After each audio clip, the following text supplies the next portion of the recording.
It's official, dude. The YouTube channel started.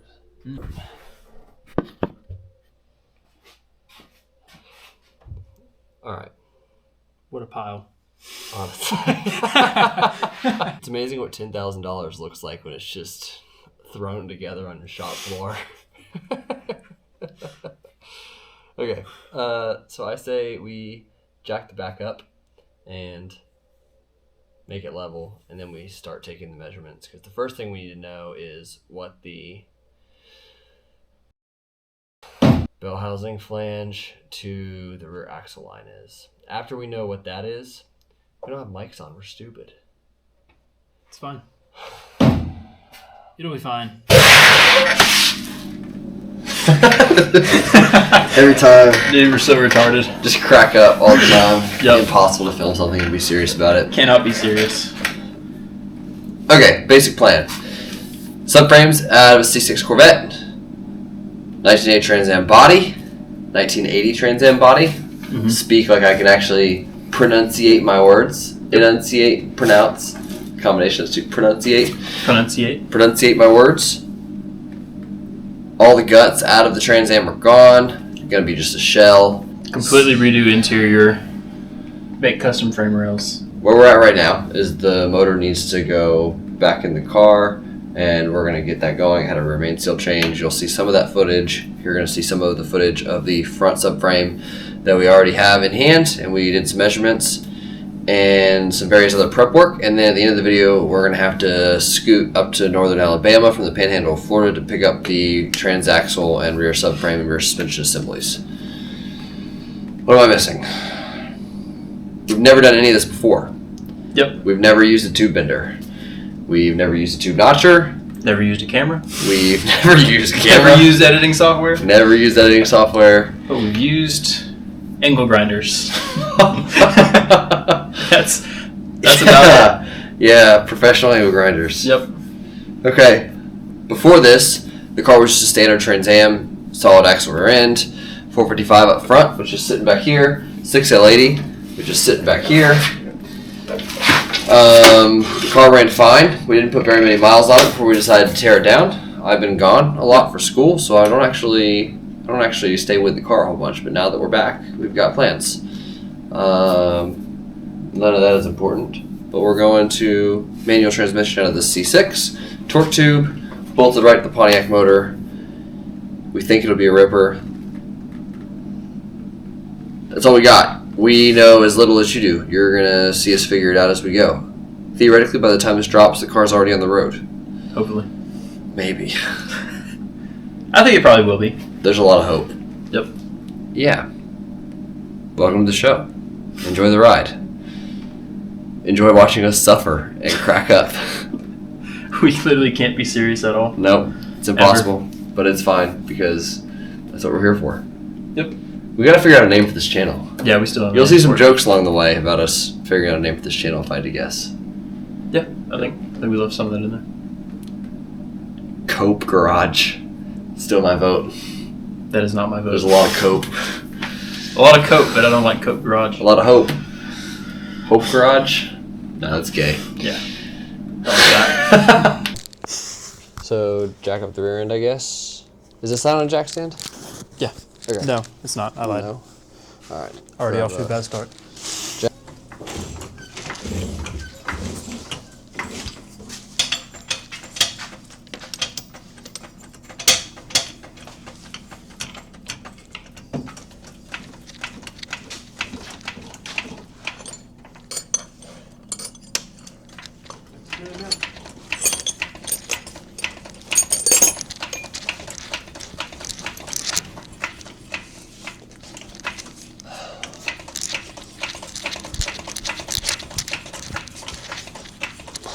Realizing that like 10 hours of recording is like a 5-minute video if you actually cut it down to what people want to see, you know.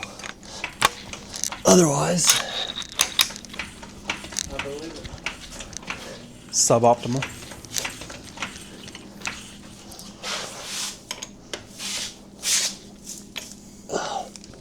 That'll work. There you go. Maybe. Man. Oh yeah. Nice.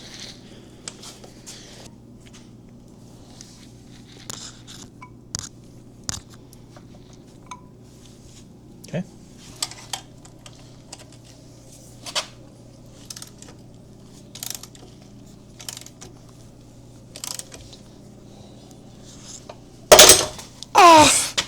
Did it work? Yeah. Nice. Wow. That was cool. Thought I almost died. Sick. That was close. Always works. Gosh. Trying to record. It's like, oh yeah, filming a YouTube video. Let's go start the engine.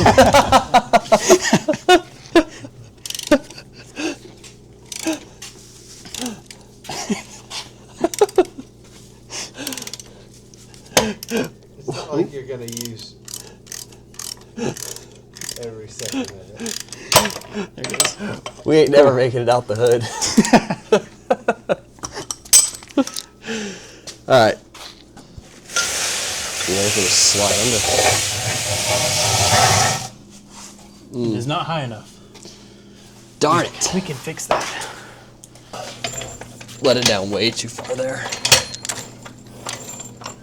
Okay. Ow.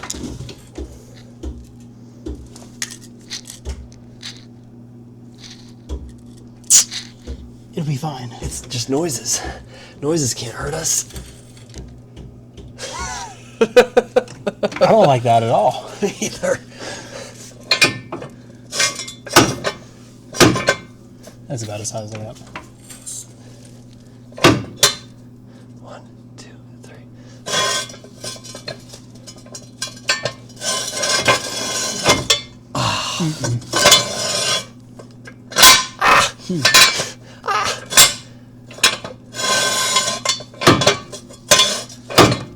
Oh, look at that. Money. Alright, sweet. Okay. You just slide back a little more, and we'll just get a good look from the top where it's going to sit. This Still side's no? there. Why is it exactly the way I left it when I went to... What? What the... What?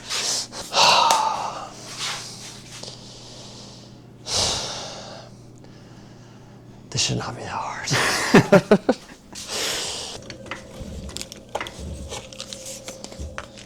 It's making noises.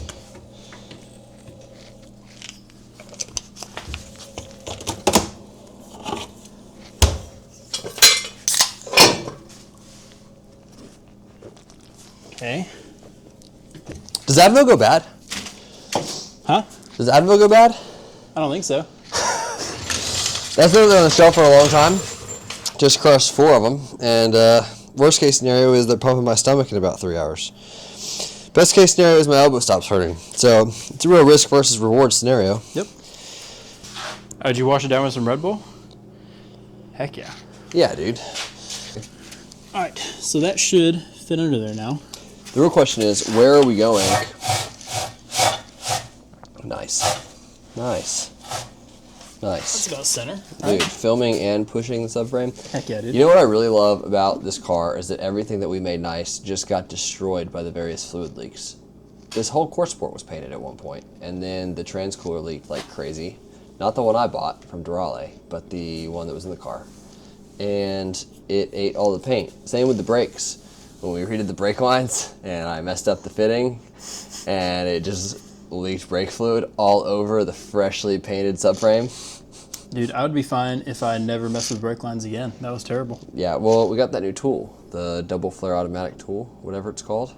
I don't think I ever I used don't it. know. It's the Amazon knockoff of the Eastwood tool. I'm too cheap to buy stuff from Eastwood. So the C6 subframe has to go in here. Obviously, the subframe in the car is going to come out. We have a Rogue Fab bender that we have never used because life has been busy, and we're going to learn. We're going to learn today. All right. So, big issue with this subframe going in is that that steering rack right there does not really line up with the engine and where we want to put it.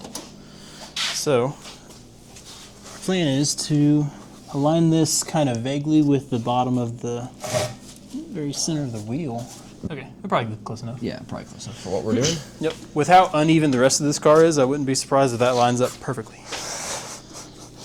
Imagine owning a car that you can never actually make the body line straight on. Couldn't be me. Well, that's why we're getting rid of the subframe, so we can fix everything else wrong with this car. Yeah, full cage. All right. Okay, well, good news is that lines up pretty much exactly where the old one does.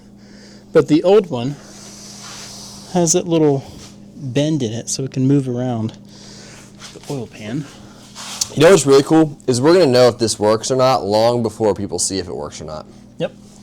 So We're gonna start releasing these videos and people are gonna be all mad in the comments, be like, that'll never work. Meanwhile, we'll be driving around on this thing. assuming it actually works. Eat your heart out, Neil Anthony, or whatever the heck your name is that said these fittings wouldn't work. I hope you want to jump off a bridge when you see this. We're cutting that out. Screw you, Neil. Wait, his name is Neil, right? It's something Anthony. I don't know. It might be Neil. Screw you, Neil. If that's even your name. Worthy. Okay. But now we need to pull wheels off so we can actually see what's going on underneath. Do you think we need to? Line it all up. I don't know. It'd probably be ideal. I mean, right now, it would have to sit further forward. Well, the engine's going to move back anyway. So this is perfect to where it needs to be for the wheels. Yeah. But the engine is going to have to move back a little bit because I don't know if you even said anything about the rear subframe yet, but the rear subframe is going to be out of a C7. No, it's a C6. It is a C6? It is a C6, yeah. It's a C6. Last I saw you were looking at C7s. No, it's a C6. It's I think it's the 06.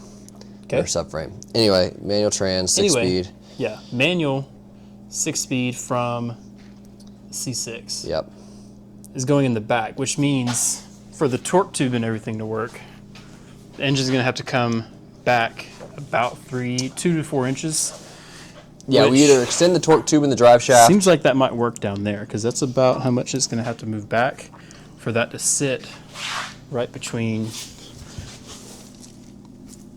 the crank pulley right here and the wheel pan. I wonder how big around that piece of tube is. If we do any math, we're cutting it out. No. It's not the math we cut out. We keep the math in. It's the time it takes us to solve the math that we cut out. Cool. Again, dude. Solve it, then make it look quick. I have 3 college degrees and I can't do math. Well, none of them are in math, so I don't doubt that at all. This sounds to me like an absolute win. Your solution might be the only solution we have. The question is, how are we going to fix those fittings? I don't know, because those fittings probably will not fit once it's up under there. So our 2 options are essentially either push the engine back and raise it. Just a little bit. Yeah. Push the engine back a little bit and raise it a little bit, or push the engine back a lot. Yeah, a lot. Because we need The steering rack that guy way down there. is either going to go up here into the little valley between the crank pulley and where the engine pan comes up. So it may sit in here nicely. This isn't bolted on, so if it falls, don't freak out. Or we need it to come up here. The real issue is at the subframe in order to sit far enough back. The Corvette, obviously the LS is a smaller architecture block than the 455, 400 family. But if you look at the bottom side of a Corvette, the engine sits way further back than it does in reference to like the front axle line. Yeah, so LS sits much further back towards the firewall, and we have some room. We can move it. I don't think it'll be the 6 to 8 inches that we need, but Dude, that's totally 6 inches, bro. 6 inches is like that, dude.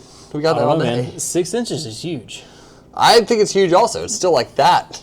So, I think it'll fit with some massaging.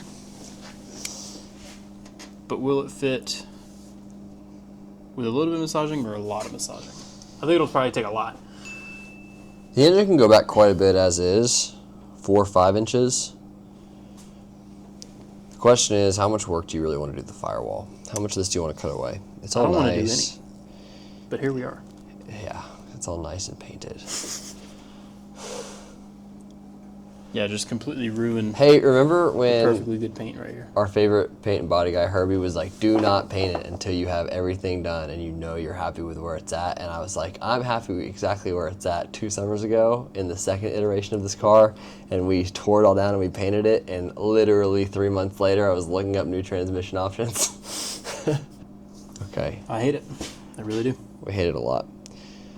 All right, there's nothing to it but to do it, in the words of Ronnie Coleman. So let's slide under here and see what's actually going on. Also, why is there still gas in the fuel line? That's where it goes. But it's...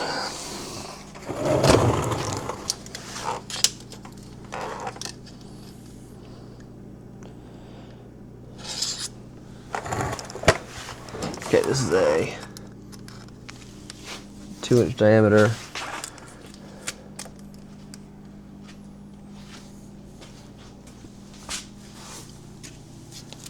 So, yeah, 5.5 probably. I mean, this thing can get up in there. I think that might be the move, what you were talking about earlier. Like, I like the idea of moving it back, but I mean, this rack will sit 2 inches lower than this. I mean, that's quite a bit. I mean, that's almost no ground clearance. Because, like, once the wheels have weight on them, your suspension settles, you know? Oh That's yeah, gonna be- I think it's gonna be you're either gonna have monster truck ride height, or you're gonna have clearance issues. I just don't see another way around it, if I'm honest.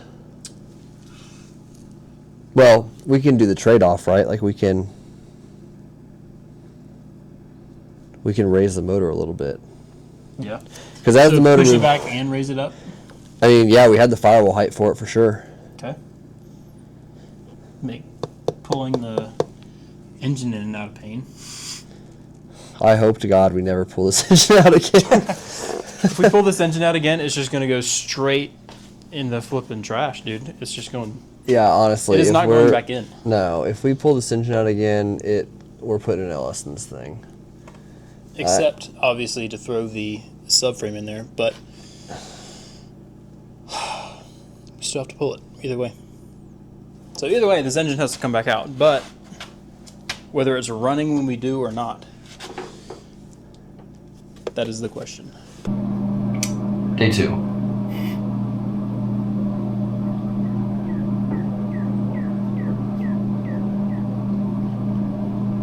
Motor running. Check the remain seal to see if it still leaks. If it does, we'll reassess once we get there. Cry a little bit. Cry a little bit. Yeah, there's actually not a whole lot to do. It's just work. It is required.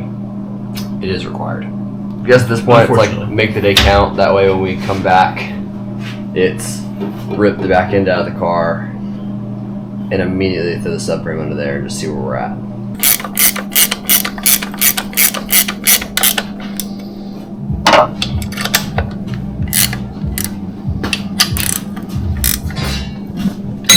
Right, these are all torqued to 40 foot-pounds. Exactly. Give or take. Give or take a few. Plus or minus 60 foot-pounds. We are considerably more stupid than I thought we were. That's unfortunate, because I already had low hopes for us. Yeah, well, we put the pedestal on for the pulley that drives the vacuum pump, which covers the crank bolt, like the main crank pulley bolt. Oh, isn't it?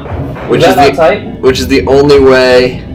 No, it's tight, but it's the only way we have to spin the motor over to set the initial timing. Tragedy. Good thing it's only like 4 bolts. Well, Now the alternator's tight, so that has to come apart.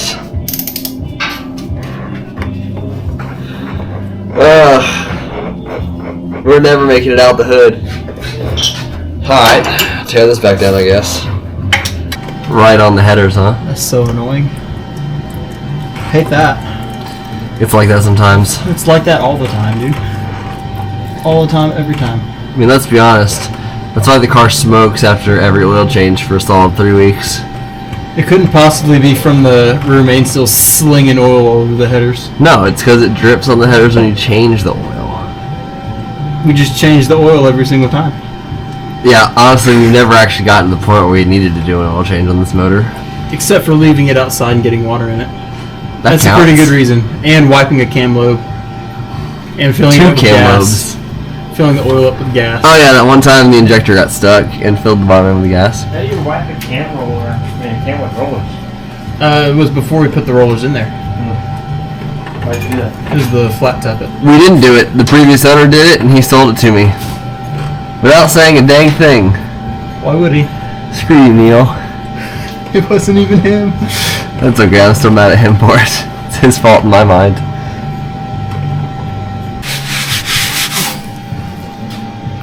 This is dumb. God forbid it all ends up in the pan. Dude, it wouldn't have happened if the oil filter just came out normally. No, But I had to like grab it and yank on it, and my hands are all oily from tipping the filter pretty much like sideways. It's so frustrating with these headers. It's so dumb.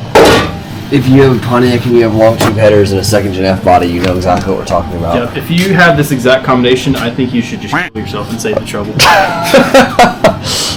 He's speaking to me metaphorically. You got tape around here? He doesn't mean it, but he does mean it.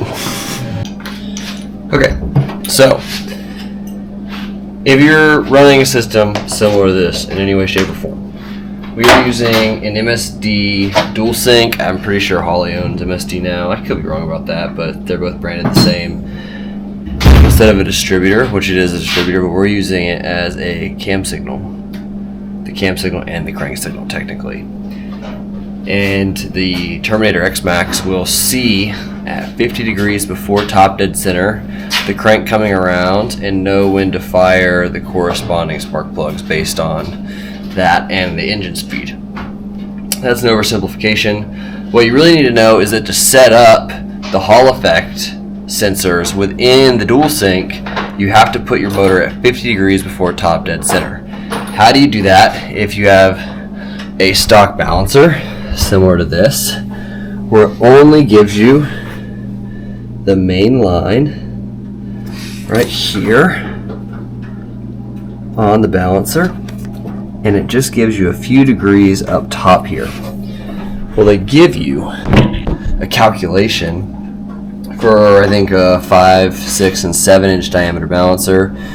You got to do the math of the Pontiac because it's 6 3/4 inch diameter balancer. If you do the math, which I definitely didn't do, a calculator did it for me, but if you do the math, you get 2.95 inches is how far before top dead center you need the crank to be sitting when you time the Hall effect sensor in the dual sync. So I marked that out on here, 2.95 degrees.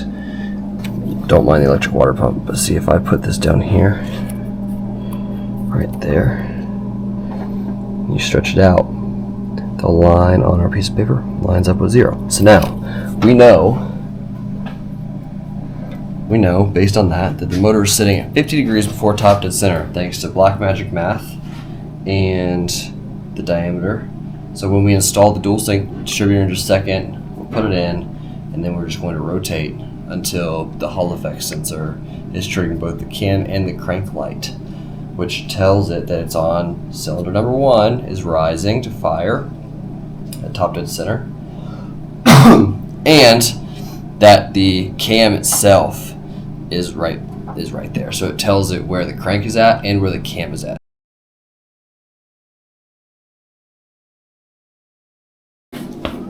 Alright, stopping point. We gotta head north to Alabama to pick up stuff. The whole rear subframe. Yep. And trans. And torque tube.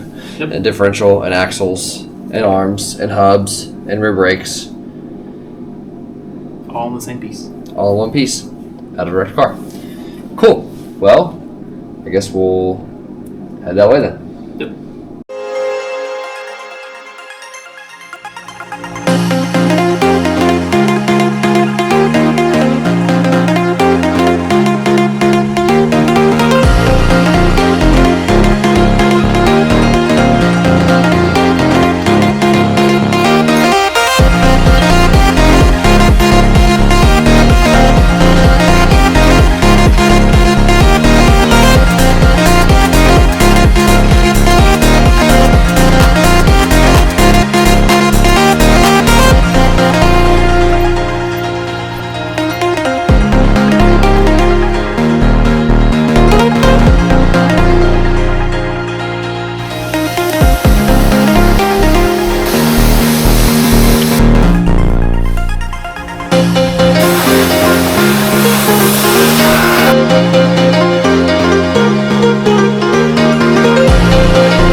Shout out to GM.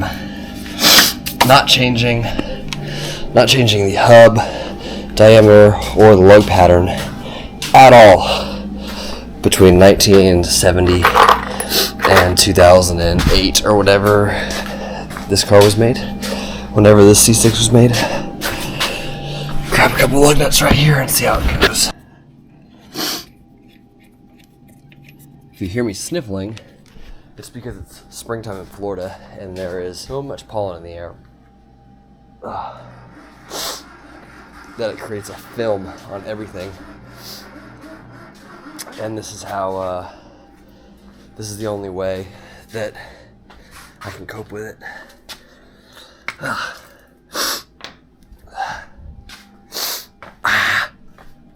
Okay, got the rear wheels mounted. We'll probably go to a bigger wheel and tire setup. These are 17 by 10s. I think we're gonna go to, I think they're actually 17 by 9s, 17 by 10s with this tire on it. Tire has a good amount of push off the sidewall. They clear the brakes, which is cool. Just not really barely, but I don't know that you could go much bigger with the brakes. And yeah, so we're gonna take some measurements and see how this fits behind the car. Go ahead and, yeah, 77 inches. Jeez.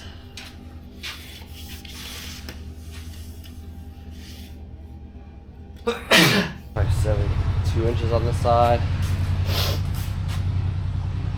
Close to 2 inches on that side.